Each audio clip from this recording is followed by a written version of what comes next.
Okay, well let's get underway. So I'll just quickly introduce myself. Tim Payne. I'm facilitating today, but before we start anything, I'll hand over for the opening karakia, so sort of set us on a good path for discussions and a productive and enjoyable meeting. So. Okay. Kia ora tātou. Can you hear me all right, Tim? Yep, that's all good. Thanks, okay. Ernest. Karakia sounds like karaoke. Okay. Oh well, good morning, everybody. We'll have a karakia for this morning, and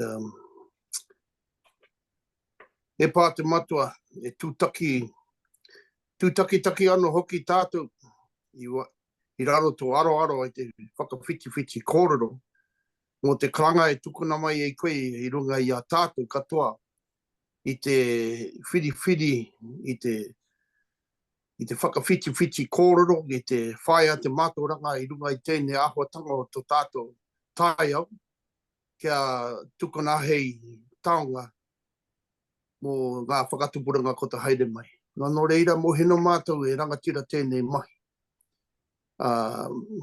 E whakawhete na kia koe nā te mea mōhio nau ko tahira mai tau taringa wainga nui a tātou whakawhiti kōrero. Hei tukuna mai tō wairua tapu wainga nui a tātou, hei tohu i o mātou mahi katoa. Nō reira e whakamui miti ana kia koe e pā te matua. Tukuna mai tau manakitanga wainga nui a tātou katoa i tēnei taha o te awa, i tērā taha o te awa. Nā, i runga i te nei inoi, i roto i te ingoa tō tātou arikia ihu kreiti tō te tamakotahi. Āmene. Amen. Thank you, Ernest. Okay, Mel, if we can just flick to the next screen. Okay, well, thank you, Ernest, for opening and setting us on the path. Today's agenda, what a full one, but I'd just like to thank everybody for getting up early in the morning or late in the afternoon and being able to attend. The sessions have been very well attended and there's a great deal of enthusiasm. We did note that this is the last session that will be at 7 in the morning. The time for the last few sessions is swapping, so look out for the invites and things, and I'm not quite sure the details yet, but we'll sort of follow through with that shortly. But maybe I'll just give a little bit of background, an introduction to this session. We've had a very good couple of sessions, and this is going to be really interesting. I think we had a precursor session with speakers the other day, and this is around enabling continuous cover forestry business models. And again, we've got great insights from overseas. We can learn a lot from what is going on elsewhere. And as in the last session, we've got two sessions, one from New England Forestry Foundation and the other one from Pro Silver, actually looking at, well, the topic title is Why Do Systems Enable Us for Business Models? I think having talked to the speakers, it's going to be very, very interesting. So we've given them a little bit of extra sort of time. So we'll run through those presentations and then we'll have group discussion at the end, as we've done in the past, but we're going to give both speakers, or both teams of speakers, good 15 to 20 minutes to cover what they have been doing in terms of enabling these sort of continuous cover approaches. Might just go to the next slide. Thanks, Mel. Just refreshing for people who might not have been here previously that we have guiding principles for this series of Wainanga. Basically, yeah, it's around climate smart forestry. But a really big thing is understanding the past and using a mix of traditional and science knowledge to actually take us forward into the future. And it's a very collaborative Wainanga series basically designed to involve people as much as possible to actually get to where we would like to go. Next slide, Mel. So we've got a great diversity of people in the room. We've had over 60 participants in the last few sessions. So we've got innovators, visionaries, scientists, researchers, economists, land managers, industry, government policymakers, investors, and the global forestry community. So it's a really broad, inclusive group of people. Next slide. So I won't go into any detail on the previous two sessions, but basically what you can do if you saw them and want to see them again, or you weren't able to attend, you can actually find a link in the Zoom link, the invite for this meeting, to go back and refresh what has been presented and discussed. And basically we're building towards a sort of a collaborative future around continuous cover forestry and trying to look at all aspects. So those two sessions basically looked at what it is, what some of the history is, and how might we sort of move and change. Next slide. But as we're sort of halfway through the series, we're sort of looking at where next, I suppose. There's been quite a bit of conversation already amongst the group and sort of externally as well. There's a great deal of interest as to what are we doing, where are we going in probably the longer term. This Wairanga series is specifically around looking at developing and finding business models for continuous cover. But in the longer term, I mean, having more than 60 people involved and great fertile discussion and linkages internationally, nationally, and so on, what are we looking to do in the future? And I think this is a wonderful foundation to actually take these sorts of ideas and thinking further forward in a very collaborative and sort of joined up way to actually build on momentum that we developed from the Wairanga series. So we're looking at probably at the last session, number 6, which will be very much where to next, what have we learned, and all of those sorts of things. So look out for that. Quick advert for an exciting sort of end of the series. Yeah, we're basically trying to build a community of practice, kaupapa, and just sort of take us forward in a great collaborative way. Next slide. I think that's probably enough background. If there's any questions, just drop them in the chat. And in terms of the discussion in the chat, or use the hand raising. But what we'll do is we will discuss and things after both presentations. So we've got 2. But don't hold back in terms of putting the questions in while people are talking. And then we'll sort of curate them and do the last sort of 40 minutes of discussion. So to start, I'll introduce our first 2 speakers from Pro Silver in Ireland. We have Paddy Purser and Manus Crowley, who are going to basically give us an overview of some of the history and where they've got to with Pro Silver.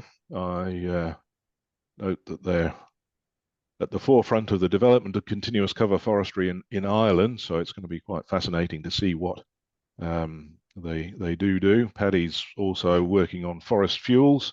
He's the chair of Pro Silver Ireland. And Manus is a forestry consultant with N4, managing director. Interestingly, he's got a MSc from Bangor University in North Wales, which is where I got my first qualification. So nice to see. Nice little link there. And he's treasurer and committee member of Pro Silver. So I'll hand over to Paddy and Manus, and you have sort of 15 to 20 minutes. And if you'd just like to ask Mel to change slides when you need, and basically run through. And yes, everybody, questions are in the chat, please, or note them down. So I'll hand over. I think Paddy's starting and Manus is coming little later in the talk. So, very warm welcome to you both, and we really appreciate you taking the time to tell us all about what it is that you do. Thanks, Tim. I'm just checking people can hear me. Yep, that's very good. Good. Is there a slide to start? Yep.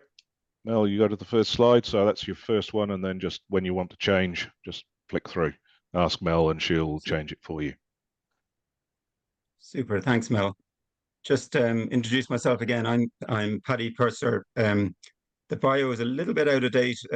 Forest Fuels is a company which I was once involved in, but not for quite a while. I'm a forest manager, providing services to largely the private forestry sector in Ireland, and I've been doing that for about 30 years. Now, in recent years, we've started doing a lot of work for the state sector as well, because of what we've developed, expertise we've developed around continuous cover forestry. And I suppose the reason I'm here is because of my involvement in ProSilva, in particular ProSilva Ireland, which we set up in 2000. So it's 23 years ago. And what I intend to do is just to give a little bit of context in the story around ProSilva Ireland, because I think there's probably quite a lot of parallels with New Zealand, where I've had the pleasure of visiting a couple of times, and I would go every year if it was a little bit closer. But if you could maybe, Mel, just move on to the next slide. So this is difficult to summarize in a single slide, but I'm going to try and do it. Because the context around continuous cover and forestry in Ireland and the development of it is everything, really. We have a very sorry history of forestry in our country. Some of you may know it, but it's a history of exploitation, a history of unsustainable practice, and cultural loss around forestry and forest loss as well. Not just in terms of the quantity of forest, but also the quality of the timber that we had in the past. Just to go right back, I mean, obviously Europe and Ireland were covered in ice, but so everything we're talking about is post-ice age. And we know from the pollen records that we had significant, probably 80, 85, nearly 90% different papers disagree or coming in around that range, forest cover in Ireland. And ever since the anthropogenic influences commenced in Ireland, from the early humans all the way through to the Celts, the Vikings, the Normans, and the poor old English, we have a sorry history of exploitation, and there's been a steady decline of forest cover over those millennia.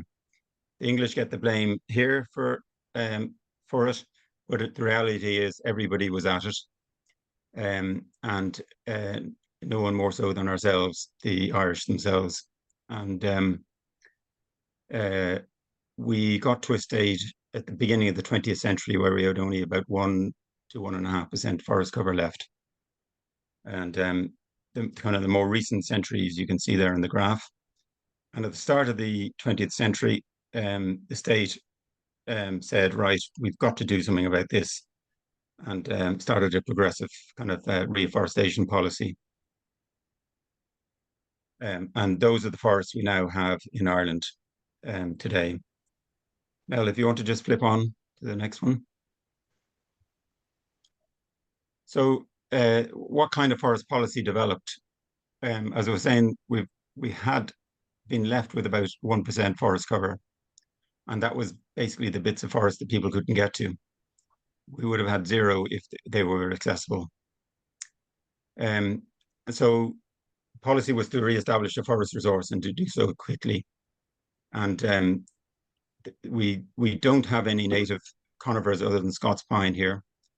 And there was a kind of an international search went on, and a series of trials for fast-growing species that would quickly re-establish forests here and hopefully a forest products industry.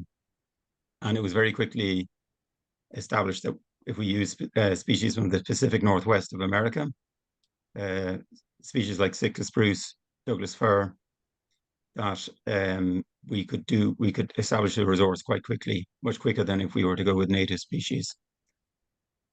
And the objective behind the policy was solely to do with timber production and restoring a timber forest products industry, and to regain some level of self-sufficiency in timber production in Ireland. And there wasn't a jot of a thought given to biodiversity or heritage or recreation or anything like that. It was purely a timber production initiative, and timber production was the sole function of these forests that we re-established. And this policy was largely very successful. They were acquired land. They planted marginal land that wasn't fantastically productive agriculturally.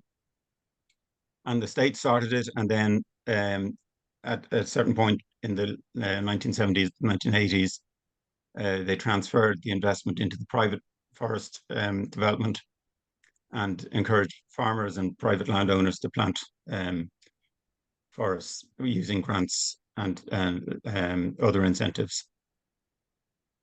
And as a result, forestry in Ireland has become synonymous with monocultural plantations, predominantly Sitka spruce, but we do have lots of other species, but predominantly Sitka spruce.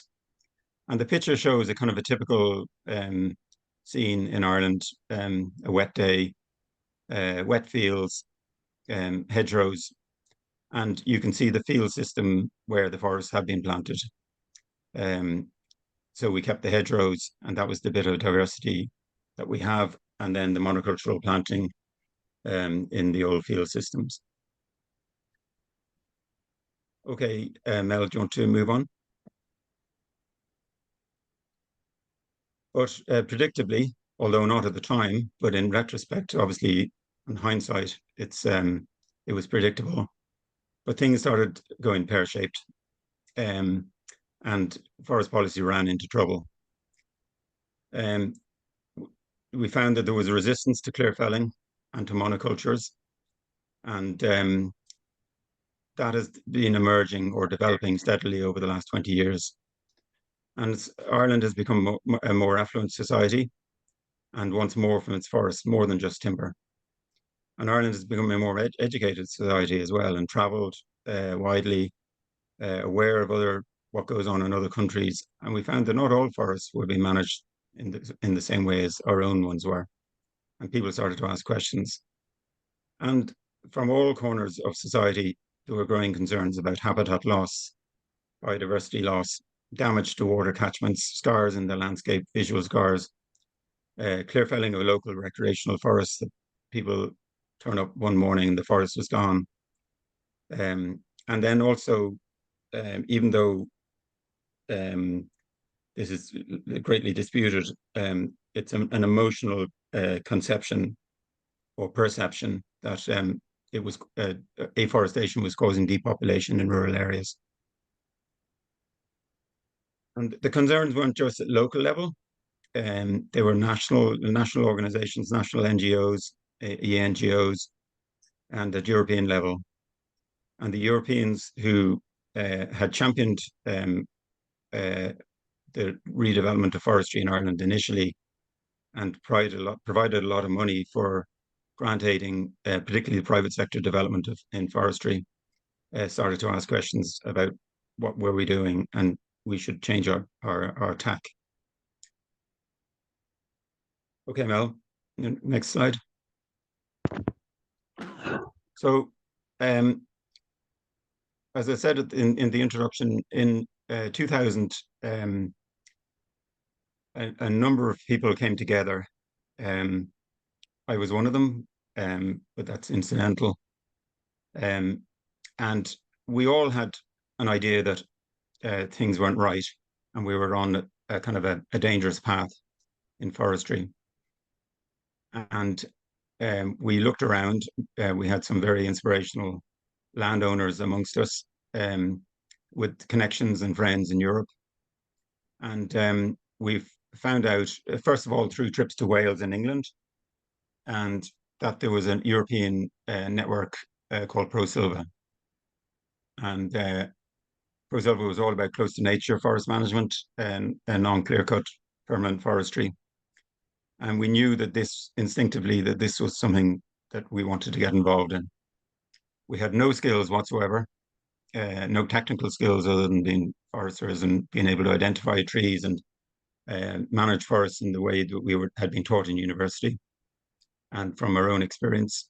But we had no skills in close to nature forest management. And ProSilva Europe were extremely good to us and gave us a lot of time, came, held our hand, and got us going as an organization, and supported us in trying to change how we went about our forest management practices. And since then, we've had a growing membership of people from a broad range of backgrounds, and we've started to manage forests differently, both as foresters and forest owners, and as permanent forests. And we gained confidence over time, and the organization started to try and influence forest policy. And we became an advocacy group in a way for close to nature forest management and for non-clear-cut forestry practice. And we focused on articulating and demonstrating the multifunctional benefits of CCF.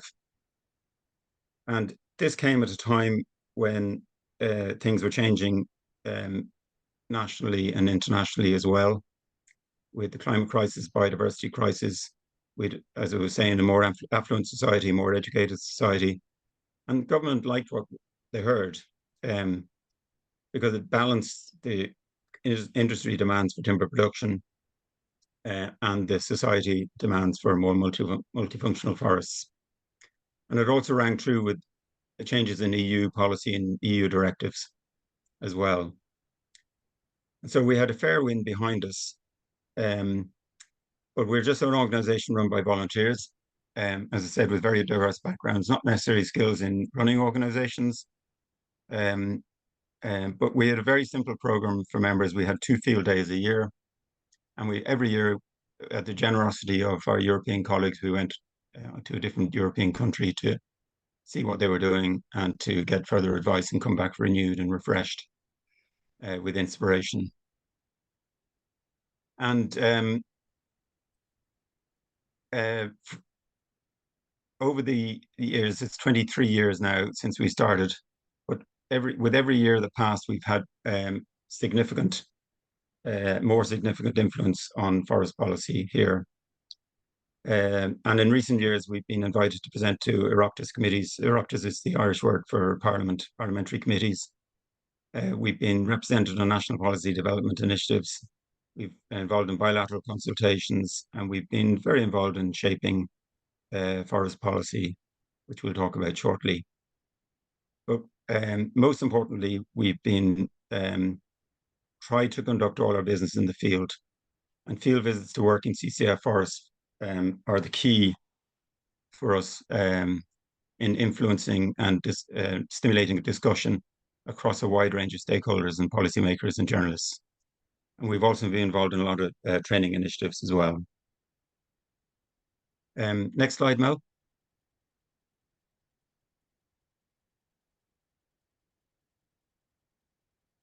Well,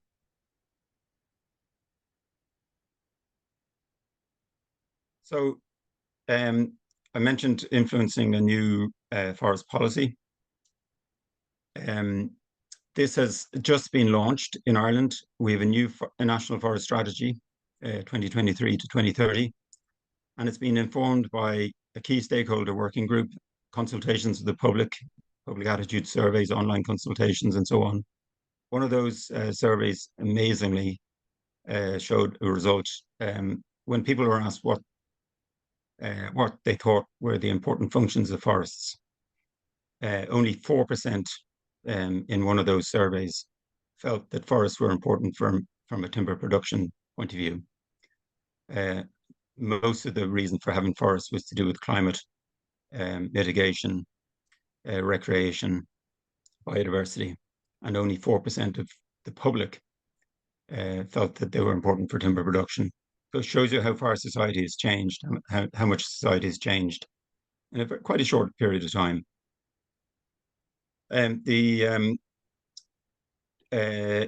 The policy was informed by other initiatives like a citizens' assembly, a youth forum, a series of bilateral meetings with key stakeholders. And multifunctionality is now a clear objective in Irish forest policy. And we had the minister with the responsibility for forestry coming out 2 weeks ago at the launch, and in her introduction to the policy, saying she believes we will see a significant shift towards continuous cover forestry in commercial plantations. And they're doing this, and this is planned through a mainstreaming of CCF with funding for afforestation projects with future CCF management in mind, the transformation of existing even-age monocultural plantations to CCF, and redesigning and restocking of clearfelt areas with diverse mixtures with CCF management in mind. Next slide, Mel.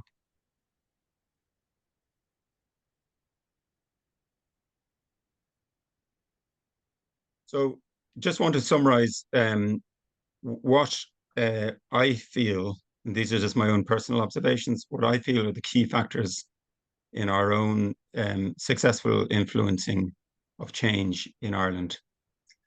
And these are in no order. They're just the key points that I personally feel were very influential. The first one is the support we got from our European colleagues, particularly early on. But we really had a massive well or reservoir of support which we could tap into at any stage, and they were really actually useful to us. And we always had a kind of touchstone there to avail of.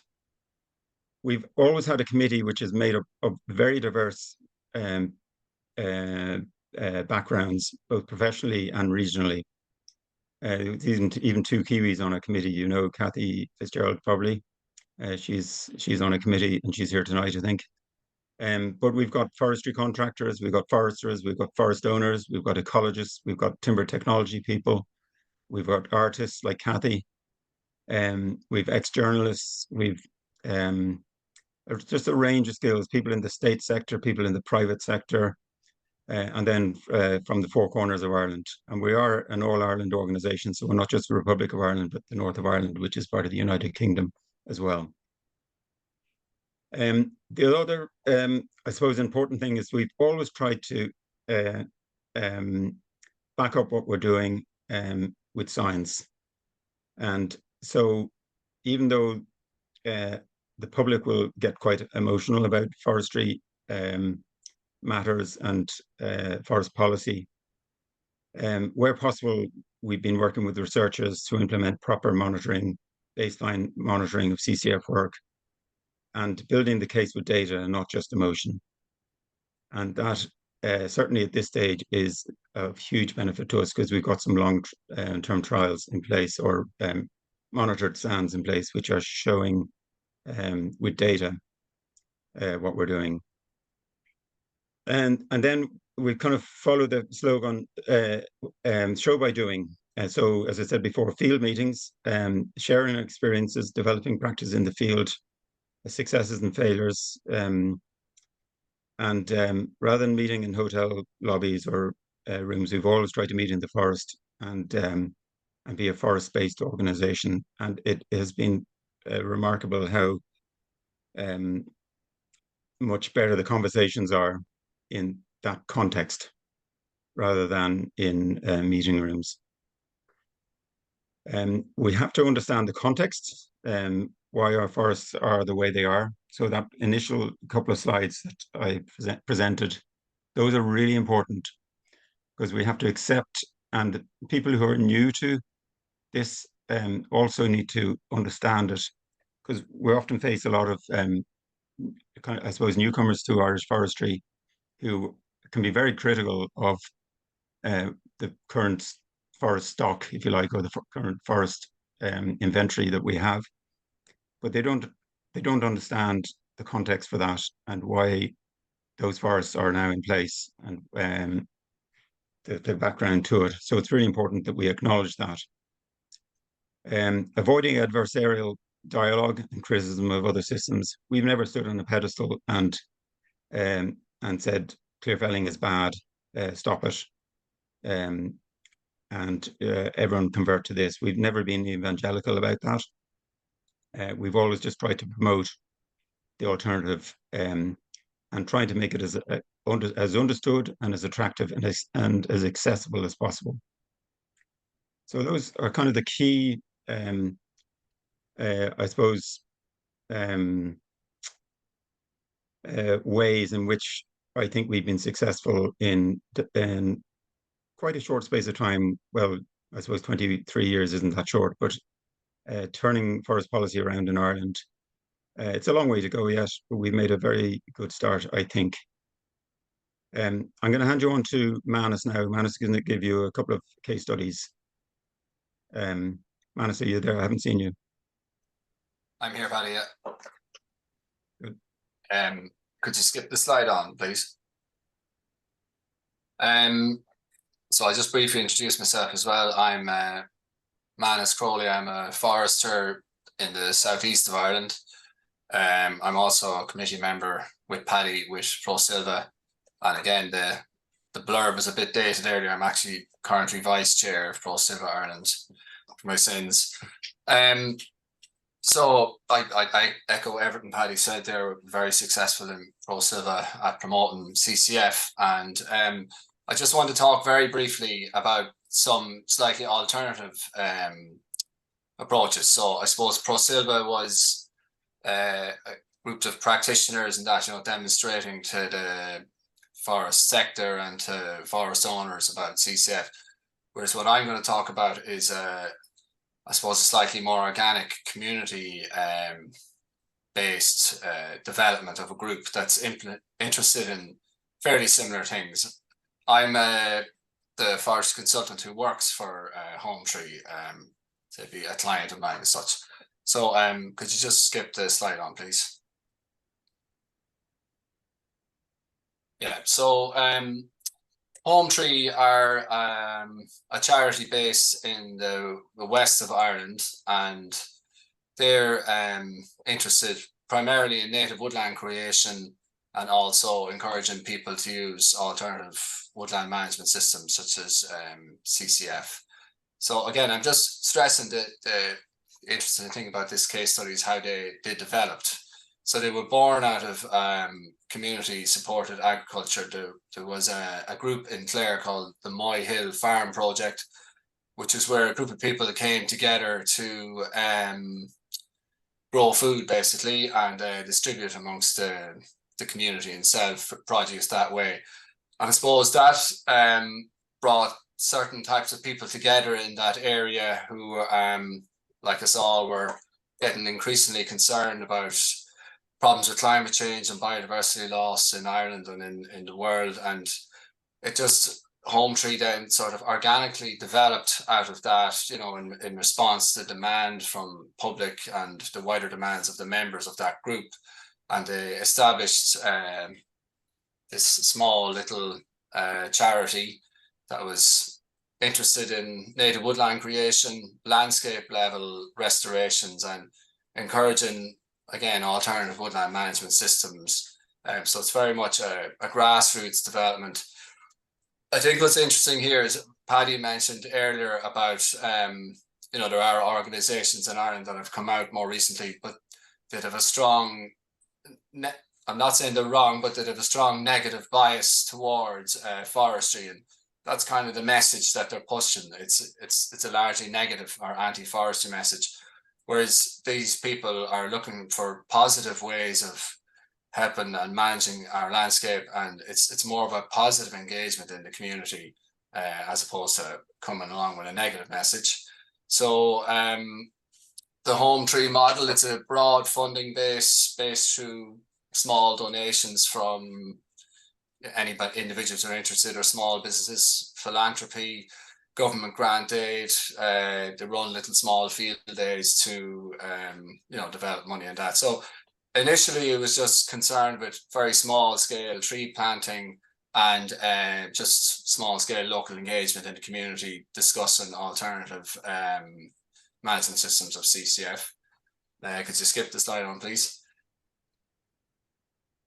But then more recently, they purchased a Sitka spruce site near Milltown Malbay in West Clare, and they're using this as a CCF demonstration site. So it's a Sitka spruce site, and they want to use CCF techniques to convert this into a more mixed woodland, and then perhaps eventually into a native woodland. So it's actually interesting that they would do this, because they are largely a native woodland organization interested in CCF, but the fact that they're interested in embracing a commercial Sitka spruce site was interesting. So I became involved with Home Tree in about 2020 and 2021, and around that time, their community-based focus slightly changed, because they received some quite significant funding from the Irish government. And they set up an EIP, which is a European Innovation Partnership called the Farm Forest Alliance. So this is kind of the key that how Home Tree operate, where they purchase a site in an area. So in this case, it was that small CCF woodland in West Clare. And they use that then as a hub for direct engagement in the local community with farmers and landowners and forestry owners in the area. So it allows them to have a quite an interesting demonstration site that they link into the local area, and that's how it's developing directly from the community-based approach. They've since replicated this model. You can see in the image there, that's in the Mam Valley in County Galway, and they purchased quite a large site there for themselves. And this is looking at more landscape level restoration of native woodland. And they've since established an extremely ambitious project called the Wild Atlantic Rainforest Project, where they hope to see the restoration of about 4,000 acres of native woodland along the western seaboard. And again, you can see in the image there, there's quite large pockets of commercial Sitka spruce, and this is their hope that they'll establish their plot in this area and then begin engaging with the local landowners in this Mam Valley and encouraging them to do alternative approaches such as CCF and native woodland creation. So that's it, largely, just to demonstrate an alternative approach to the ProSilva. So.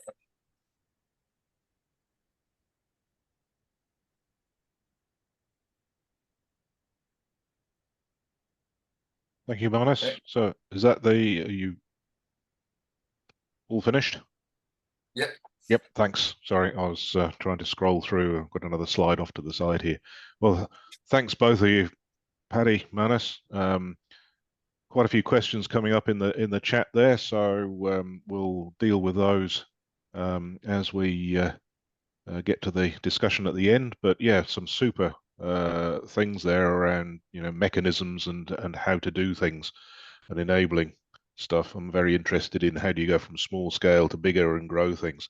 Anyway, much appreciated. I'll change slides now, and we'll move on to the New England Forestry.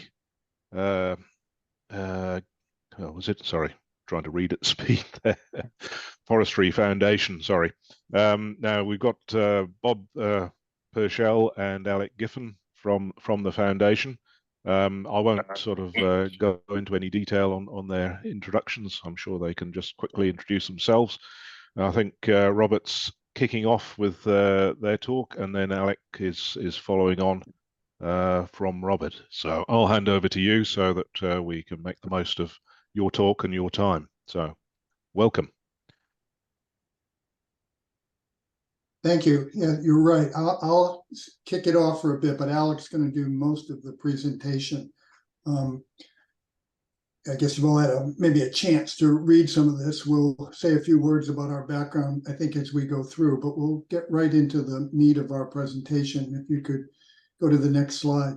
So we want to give you a little bit overview of what we've been doing in New England and make some connections, hopefully, to your work and be helpful to what you're trying to do over there.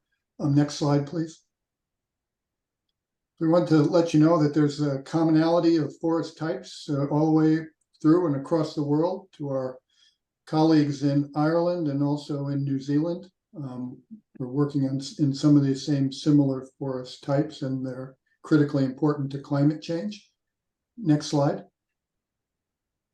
This is one of Alec's favorite slides because Alec is from the state of Maine. I'm from the state of Massachusetts, but we're in the same region. But Alec likes to show this as an example of the tremendous ecosystem variability just in the state of Maine, as a comparison to if you looked at Northern Europe, you would find the same range over many more miles, and it's all packed into one of the states that we have here in Maine.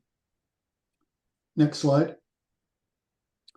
This is just a short introduction of the organization that Alec and I are working for now. We've been here 10 years working together, a little over 10 years. Before that, Alec was the state forester in the state of Maine, and I was the regional director for the Forest Stewards Guild. Well, the Forest Stewards Guild is the sort of comparable organization to Pro Silva that I helped co-found and Alec was involved in the US. And we've been following Pro Silva's work. There's a lot of commonalities between the two organizations trying to change forestry in our respective countries. I think our next map is a little mixed up. Could you flip forward? I think it's going to have to be 2 slides. Yes, one more slide. Yep. This is a map of the region we work in. It's New England. And this is an example of the amount of carbon per acre existing now in our forests. Now, these are different forest types and different populations, but it's pretty indicative of what's happening in our region. To the north, we have low stocking per acre. And these lands are typically owned by large industry commercial organizations. Those are the light green. The darker green colors represent higher stocking and also smaller private landowners. This is an interesting map because it basically shows the region is somewhat divided. The forest types in the region pretty much follow these colors as well, with softwood, spruce and fir in the north, and hardwoods, northern hardwoods, and transition hardwoods in the south. This map, you could also say, sort of follows the population in the region. You know, our greatest populations are down in the south and along the coast, and thinly populated as you get farther north. It certainly follows the wealth distribution. The money's down south, and the people are down south. So it's an interesting example of what we're faced with. As we want to change this map and make these colors greener, basically, over the next 30 years for climate change, to stock more carbon in our forests, we have to deal with 2 different kinds of landowners, the commercial landowners and the private family landowners. So our strategies have to be diverse as we approach this. I think I'll stop there and I'll turn back to Alec. If you would go back 1 slide, I think this is where Alec would like to start. Yes, thank you, Bob. So something that I was told might be of interest to you people is the fact that the New England region is overwhelmingly privately owned.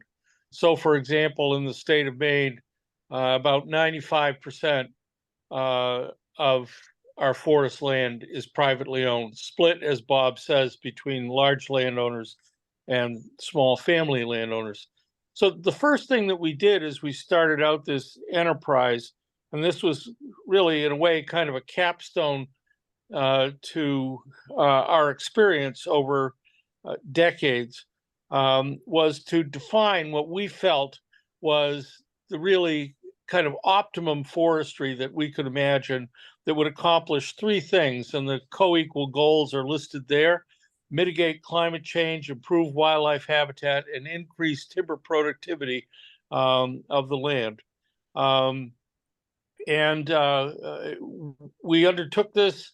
We understood that this needed to be considered at a landscape scale, meaning that on any individual parcel that you were looking at, you might have to vary what you did, of course, because of the influence of the landscape where it was occurring.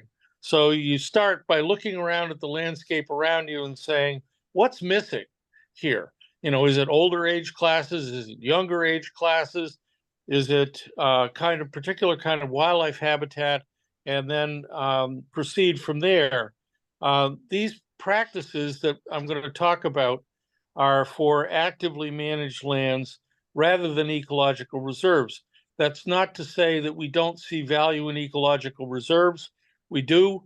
Both of us have spent quite a lot of time and effort being advocates for ecological reserves.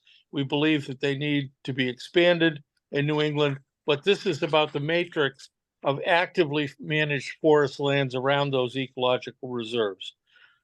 So next slide, actually skip forward 2. Yeah, okay.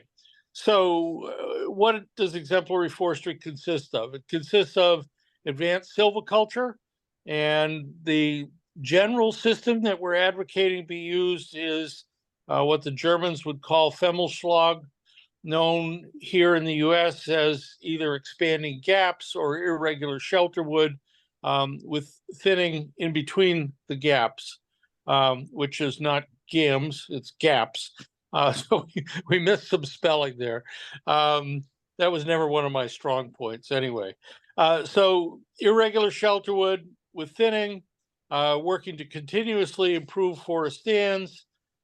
We pay particular attention to managing for umbrella wildlife species. So in the Acadian forest, this is management for American marten, 16% of the landscape, and Canada lynx, 27% of the landscape. They need radically different things. The American marten needs square mile blocks of relatively continuous cover habitat running heavily to conifers, ideally, and Canada lynx need young stands of spruce and fir. And the reason for that, both of these are related to the prey that these animals seek, and also things that are looking to seek them. So,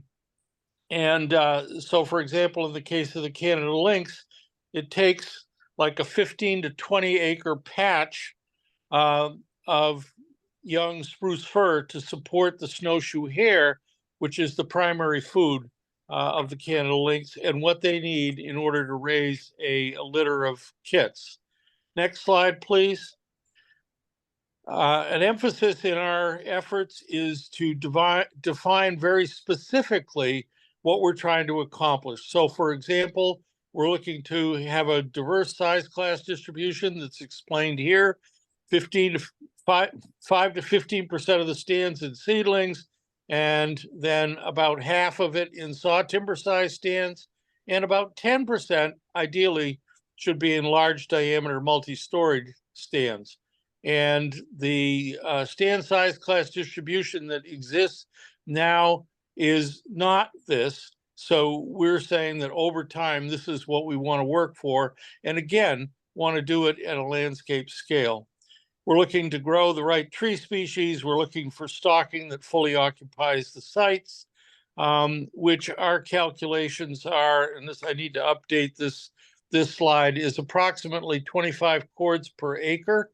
Current stocking in Maine is about 17 cords per acre. So we're looking to substantially increase stocking. Next slide. We're looking to grow and harvest more quality timber over time. In the past, Maine has been largely a pulpwood economy, either for softwood or in the last 50 years or so for hardwood as well. So now people are realizing that we need to shift over and be managing for saw logs and quality timber. Obviously, we're looking to address climate change, and we want to employ diverse management approaches, and we pay particular attention to aesthetics because, as I'm sure you've all encountered, most of what the public thinks about forestry is driven by what they see, and they're not necessarily able to understand some of the practices, which may have ecological value, but can look like hell. Next slide. Okay, these are the two umbrella wildlife species in the Acadian forest, so the northern part of New England. And if you manage for the combination of these two species in the amount that I talked about, you're meeting the habitat needs of 84% of Maine's vertebrate wildlife. Next slide. As relates to climate change, we modeled the implementation of exemplary forestry on average forest conditions in northwestern Maine, an area of about 4.3 million acres. And what we found was that over 20 to 25 years, you could increase carbon storage by about 30 metric tons per acre by practicing exemplary forestry. And over the acres that are involved here, which are millions of acres, this really adds up. So our calculations are that in New England as a whole, this amounts to about 500 million metric tons, so half a gigaton of additional carbon, which equates to about 30% of what New England needs to do to get to net zero. That amount of carbon is equivalent to taking 1 million cars off the road for over a century. It's huge. Next slide. In addition to, or based on our efforts to define exemplary forestry, we assembled a group of large commercial owners, scientists, NGOs to consider, could we actually increase carbon storage in the forest and in product, while at the same time maintaining harvest levels. We looked at 6 silvicultural systems that ran the gamut from very light continuous thinning to clear cutting and planting, and everything in between, including exemplary forestry. And next slide. The answer to the question is yes. Our modeling that we did with Landis showed that you could indeed both maintain harvest and increase carbon stocking in the forest and in product. If you look at the second column there, which is labeled scenario 1, the second column with numbers in it, it shows that by practicing uneven age management, and this is all by comparison with business as usual, which is in the first column with numbers in it, we could increase carbon storage by somewhere around 20%. And the other two columns off to the right show if you went to more extreme measures. So for example, if you increased the amount of clear cutting, about doubling it in column 3, and at the same time, because you're increasing clear cutting and planting, you're also increasing the area that could be left unharvested, you can increase carbon storage by about 26%. And if you go all the way to the right, if you throw out all of the limitations on any of the silvicultural systems, you end up with about half of the area being clear cut and plant, and half of it left unharvested, and you can increase carbon storage by about 40%. Now, that last one, the 40%, so scenario 3, we do not see as being something that would be publicly supported. The last time that we had that kind of clear cutting in the state of Maine, the public rose up in righteous indignation, and it's just not acceptable. So the answer to the question is yes. And down at the bottom of the page, you'll see that we also calculated what it would cost. And it would cost somewhere between $15 and $20 per metric ton CO2e And that's inexpensive by comparison to the alternative ways of removing greenhouse gases from the atmosphere. So we think that it has huge promise. So that's our forest carbon for commercial landowners project. We refer to it as our focal project.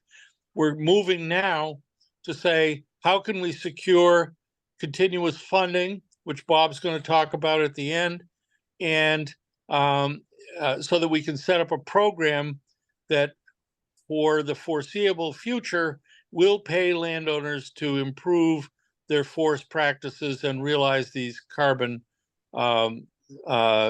benefits. Next slide. Based on all of this, we qualified for a $30 million federal grant from the U.S. Department of Agriculture. It's called Climate Smart Commodities, and we're now a few months into implementing it. Next slide. What it mostly involves is paying landowners and loggers, both large landowners and small landowners, to practice climate smart forestry. So these are things like pre-commercial thinning, early commercial thinning, crop tree release, uniform thinning, leaving big old stands, legacy stands on the landscape, and also lightly harvesting in heavily stocked stands that may not qualify as legacy stands, legacy being defined as basically late successional and old growth, lightly harvesting in those stands like the ones that you saw with the stocking in southern New England, so that we can improve their resistance, resilience, and transition to future climatic conditions, while at the same time we're getting some timber products which can go to substitute for other more energy intensive purposes. This project also involves First Nations, and it involves foresters and loggers as well as landowners. Next slide.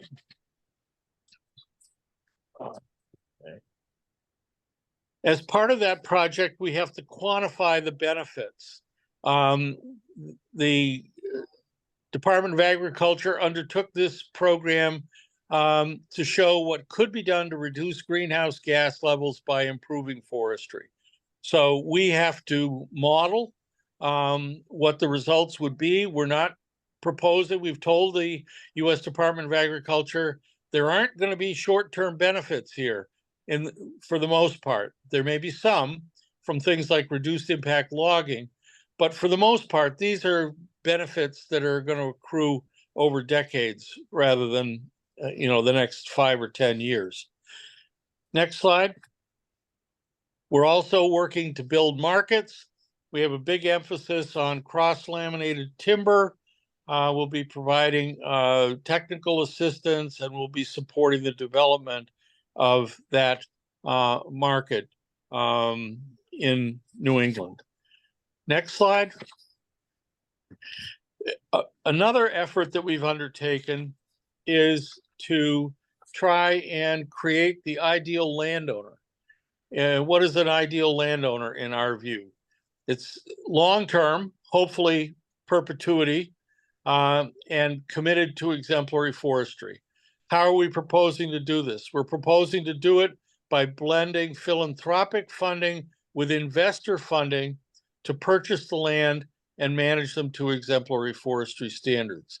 We're engaged in our first acquisition now. It's not a big one, but we hope to expand to a much broader scale. You might say, why do we want to have investor funding involved in this? And the reason is simply that we're never going to have enough public money or philanthropic money to operate at the scale of millions of acres, which is what's needed to improve forestry in New England. Next slide.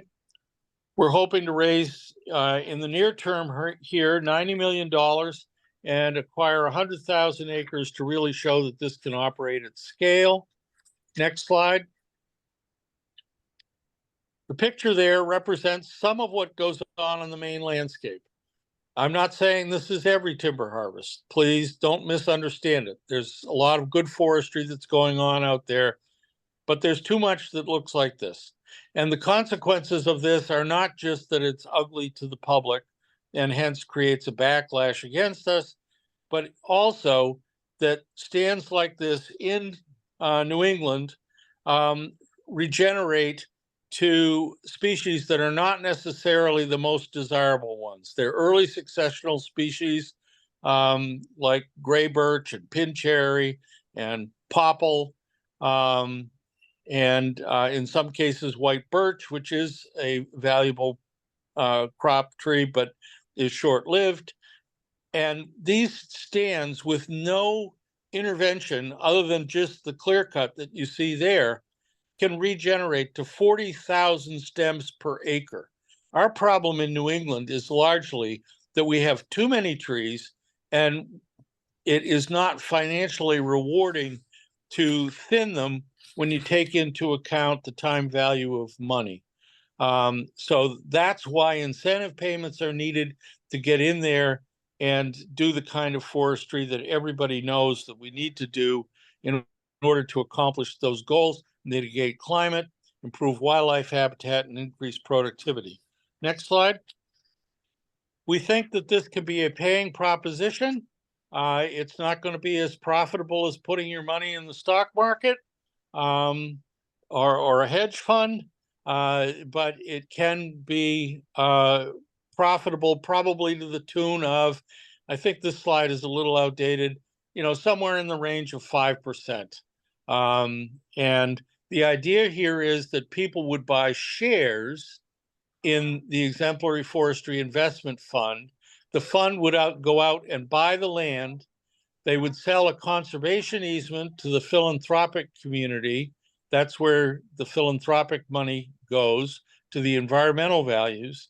And they, in some cases, will pursue carbon deals, and the flow of cash back to the investors will be a combination of the money for the easement, carbon sales, and timber returns, which are going to take some time if the land has been reduced to low level of stocking to accomplish. And then, Bob, you wanted to end with the next slide, which is on funding support and sources. Thanks, Alec. That's a great job.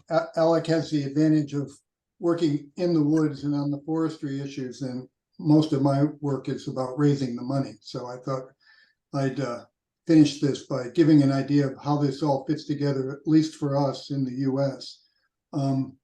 Alec mentioned, so there's government money available to us. And it's a lot of it is new and recent with the current presidential administration. But we're using the existing climate smart commodities grant money we received to directly pay landowners for their services. And we've just started that program.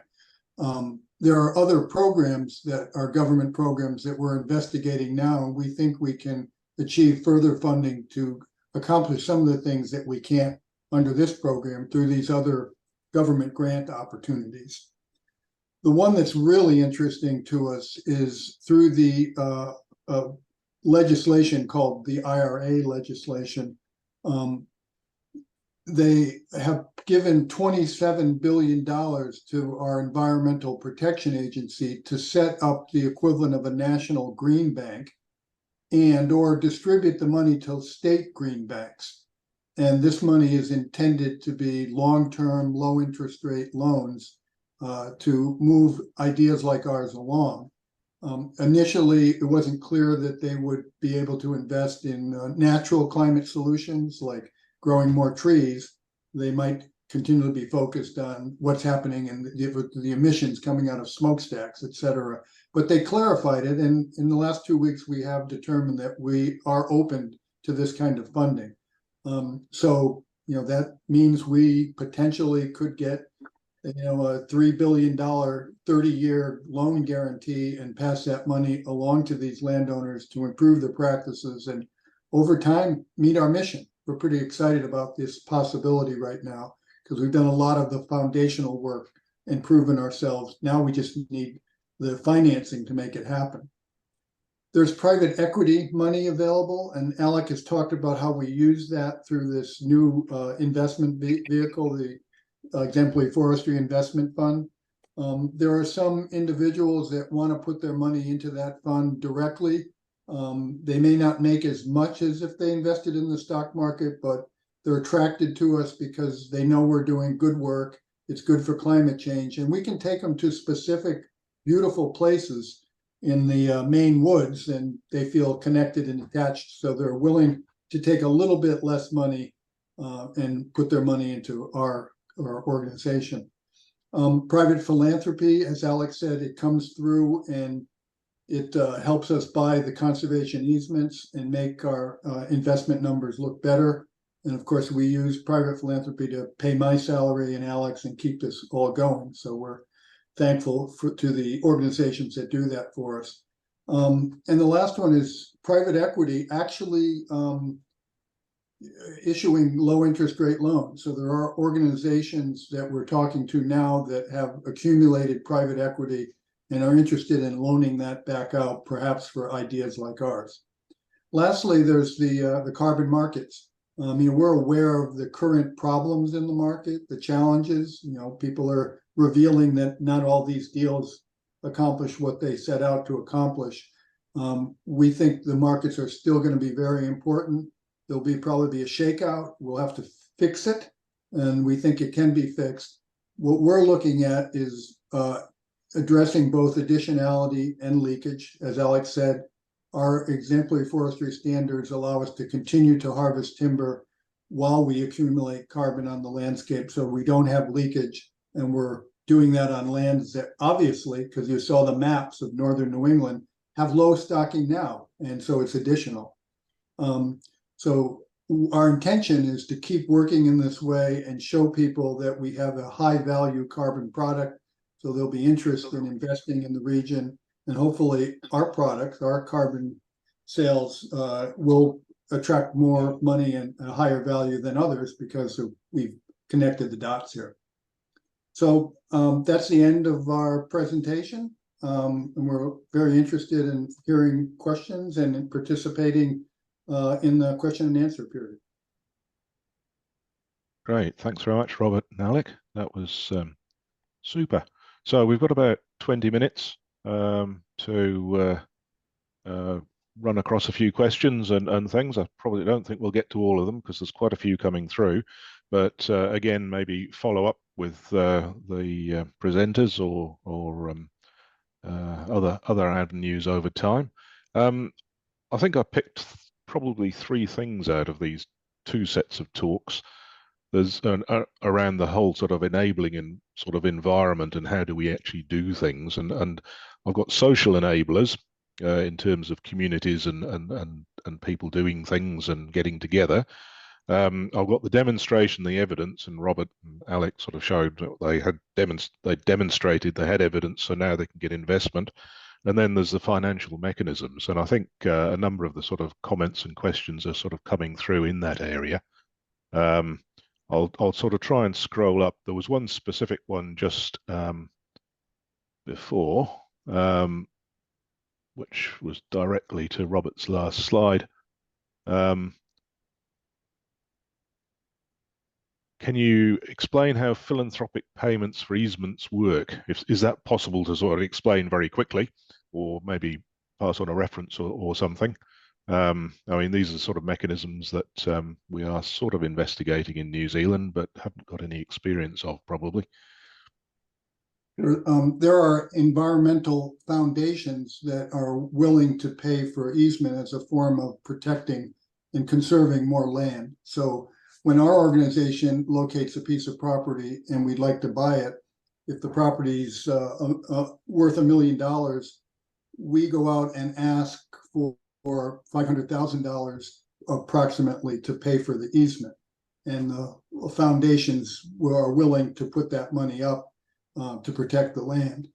In the Exemplary Forestry Investment Fund, what we do with that is we blend the money together. So if you're an investor and you're looking for a 5% rate of return, if we're practicing our kind of forestry, it's hard to get the 5% straight rate of return. But if the philanthropic community will buy the easement, as soon as we buy the property, we have our $500,000, and that bumps our rate of return up. So that's how the philanthropic community is supporting this private equity investment, by making the returns a little bit better. Okay, thank you. So, I think that was a question from Nathan. Is that enough? And I'll just follow on with something I think similar. There's a few questions about sort of, I suppose, scaling. What was interesting with Paddy and Manus, and there's a couple of questions in here sort of which link to this, is starting small and then going large. And the example up where the small group had bought the home tree, had bought a large Sitka spruce for conversion. How do people go from small, local, to larger, and what are the enabling things that allow us to do that? I mean, because there's small groups in New Zealand thinking, well, I'd like to do some restoration, small catchment group maybe. How do you scale up? So that's probably Paddy and Manus mainly, but if there's any insights from Alec and Robert.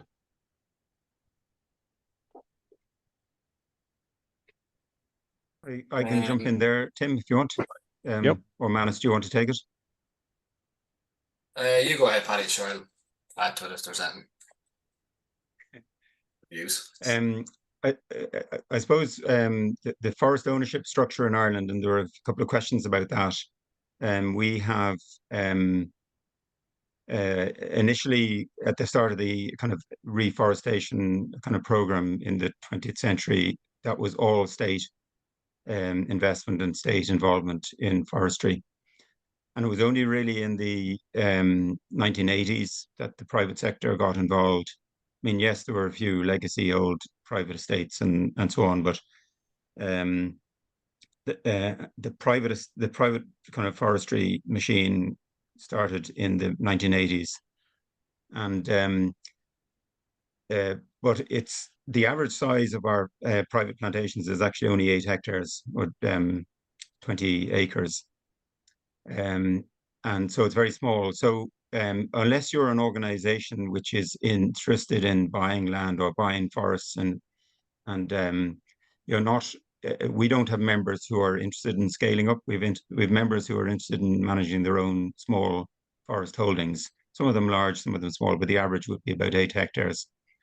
And in terms of our development of CCF in Ireland, the scaling up is happening because the confidence is growing and more owners are getting involved, and more owners can see the benefit, and policy is pushing them in that direction, and incentives are pushing them in that direction. So without there being a kind of a single owner trying to scale up in the private sector, scaling up is happening through lots of individual ownership. In the state sector, and we have a very unusual situation in Europe, because most of the pro-silva organizations in Europe are kind of state-led organizations, where you have researchers and academics and forest policy people and state forest managers who have led the way in CCF development. But in Ireland, I don't know why, this is a question for another day, the pioneering work in CCF has been done in the private sector. And it's the state who have been kind of dragging their heels and have slowly come to the party, if you like. And so the state forest owner, which is a semi-state forestry company, are now I now have a stated CCF policy. They're introducing CCF across about 40, potentially 40% of their estate over time, and that will only increase as policy develops. But it's only because, again, because the confidence has grown in the sector. We've demonstrated that we can do it. The supports are there, the combination of carrot and stick. And I guess it's in anything you need pioneers, and the pioneers show how to do it, and people row in behind. Manus, did you want to add to that? I was only going to add, in the context of the small community development into landscape level restoration that the Home Tree project are looking at. It's not that they are actually purchasing massive landscape level pieces of land, because that's extremely difficult to do in Ireland, because land is very expensive here, the same as it is everywhere. So it's more like Paddy's saying, there's very small scale ownership in Ireland, so it's more about they hope to engage with the wider community on that landscape level and develop restoration that way, as opposed to purchasing the lands themselves. Manus, while you're there, it's Ramona here.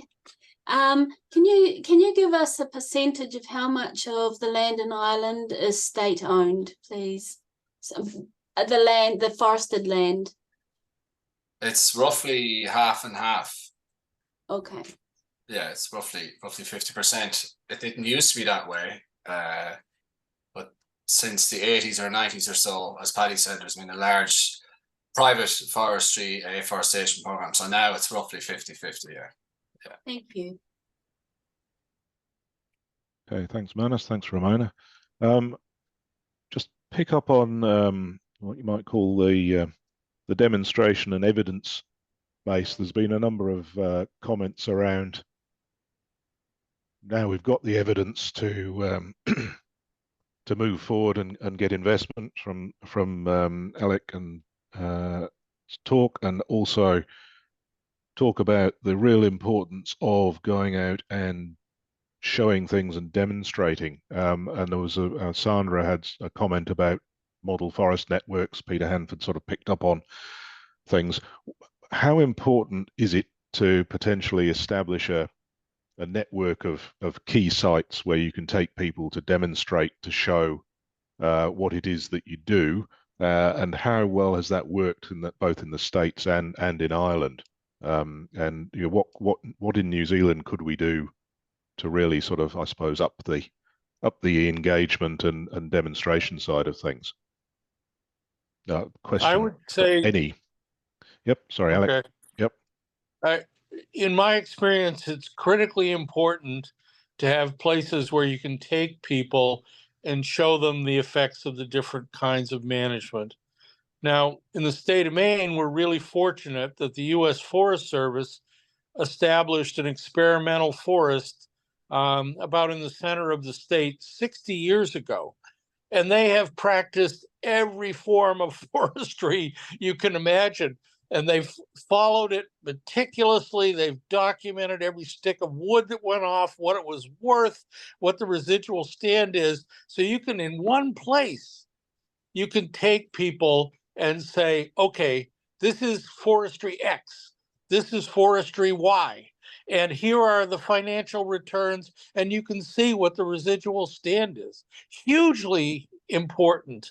And there's a series of experimental forests that have been established by universities, there are others that are created by the states. There are others that are created by the U.S. Forest Service above and beyond the one that I'm speaking of. But it's really, I think, critically important to be able to show people in the field. It makes all of this make sense. It goes from theory to, oh, I see it.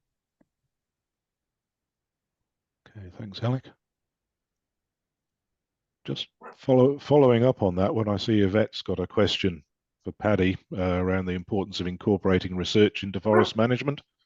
So just a question, how do you interact and connect with researchers? It sounds much like, I think Alec sounds like over time is being done as well. And do you help shape research objectives? And you know, this is a new area for us. So, you know, how do you interact? Yeah, Alec, I couldn't agree more with Alec. What he said there, being in the field with people, is when theory becomes reality. And it's not just to show them successes, but to show failures as well, because we learn as much from them. Just on the research side, the initial research into CCF in Ireland was academic. It wasn't practice-led, it was theory-led. And there were some short-term kind of experiments done on thinning intensities and regeneration responses and so on. And they failed. They failed because they weren't linked to practice in any way. And after a couple of failed attempts at different trials, they came to us, or we went to them, and saying, "Look, you need to be following practice. You need to just record what we do, please, and tell us tell us the results. Give us the results. Design a scientific framework around what we're doing, to record what we're doing, and we that will inform us, and it will help, and it'll inform policy as well." So from an Irish research point of view, that's kind of what has happened.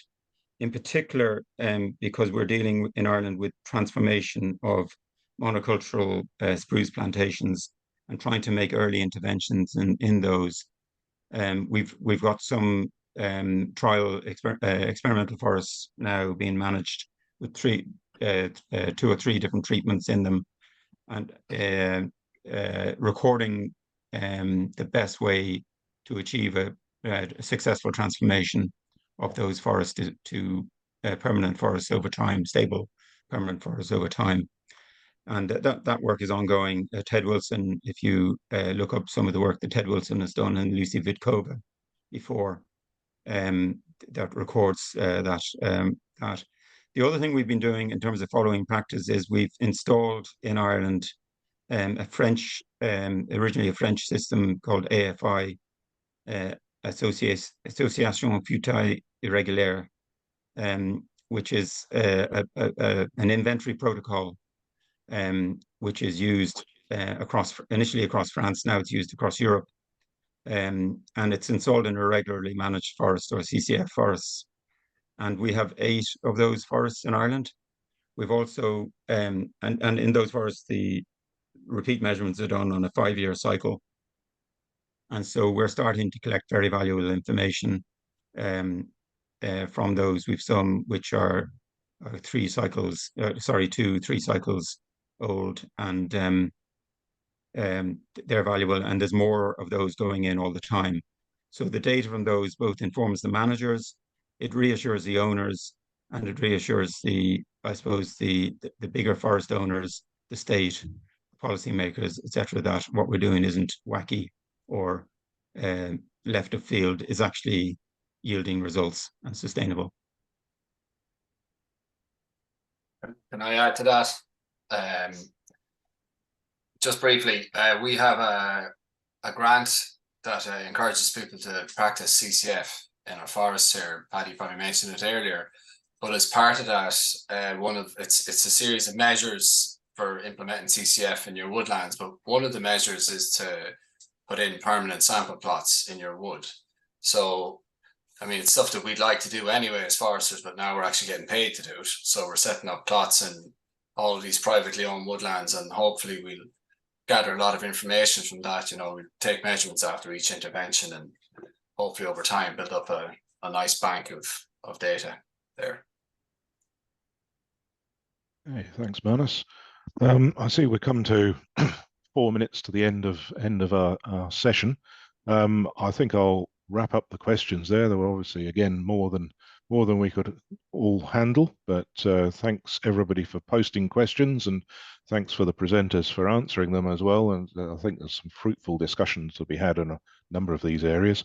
I'd just like to thank all of our speakers today for the time they've taken to put all this together. I mean, it's absolutely fascinating, and is going to be really, really valuable for us sort of as we move ahead. So thank you very much, Paddy, Manus, Robert, and Alec, and your input is really appreciated, and hopefully sometime some of us can come over and see some of your forests and things, and obviously you're all most welcome. to come and see some of ours as we get going. We just have, I see a note from Ramona that the next 2 weeks sessions start at 1 p.m. New Zealand time, 2 a.m. UK, 11 a.m. Tasmania, 9 p.m. East USA. We've got 80 people registered for the next session next week, which is phenomenal. So things are building. Yeah, I'd just like to thank everybody, and maybe I can hand over to Ernest to close us out for what's been for me, and I'm sure everybody, a great session. So it will be up to review and record and revisit in the future quite shortly. So thank you all for your attendance, and Ernest. Before Ernest gives the karakia, sorry Ernest, aroha mai. I just want to say, just for those who are wondering, all of this information is coming into a report, and we're on a journey here. So don't think that you have to answer all the questions yourself or your own little space. We're on a journey here. We're building a story and a cohort and a body of knowledge that will help us to put together some business models that we will then circulate, and we will want you to feed into. So don't worry that things might end at the end of the series. It's not going to end at the end of the series. We're going to keep this going. So over to you, Ernest. Oh, that was tremendous. Really enjoyed the speakers in every session that we've had, and today I think it's building. So Māori would say, haramai te tahi ahua, which means absolutely amazing. Let's close with a krakia. E pā te matua, hariana te ngākau, ko puta mai ngā whakaaro, puta mai ngā mātauranga, kia tohu ia mātou whakaaro, me mahi pēne, me mahi pērā, ngāno reira, e hariana te ngākau, ko tahureke mai tō taringa wainga nui a tātou e whakawhiti kōrero. Ngāno reira, whakawhetai ana. Tukuna mai tō mata tikitanga kia tātou katoa, i tēnei taha o te awa, i tērā taha hoki. Kia puta mai te manangi i tangarunga i a tātou katoa me mua tātou whānu. Roto e nei inoi, i roto i te ingoa hiukai ki tō tātou ariki. Āmen. Ka pai. Hey, thank you all, and see you all next week. Thank you.